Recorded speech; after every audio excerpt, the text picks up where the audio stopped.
The story of a young pregnant woman who police say was beaten to death by her boyfriend is hitting a nerve with a lot of Oklahomans. Domestic violence survivors are talking online, some of them finding a lot of strength in Allyssa Fielding's story. And they're finding the courage to share their own stories for the first time with News on 6's Sawyer Bussey.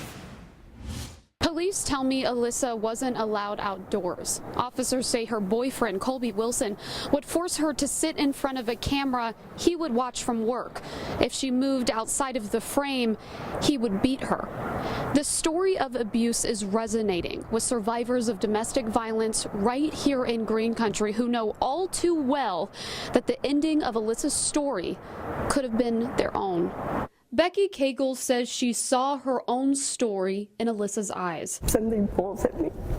I think of her. The fear. There's a fear that grips you. The nightmare she lived for years as a victim of domestic violence. I think one of the things that makes you stay is because just as sure as you get up off that couch, he's going to walk through that door. Becky says if she hadn't left when she did, Alyssa's story could have been her own. We're not going to leave until we find that strength within us.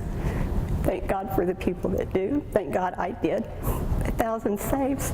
It's not worth one loss. And she's not alone. Hundreds of women who escaped their abusers are connecting to Alyssa's story online. The conversations encouraging some women to share their stories for the first time, even if they don't feel ready to show their face.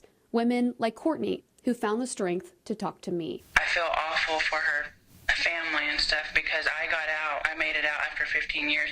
I shouldn't have made it out. Like Becky, Courtney is one of hundreds of survivors hoping that by sharing their stories, they might help one more woman find the courage to leave.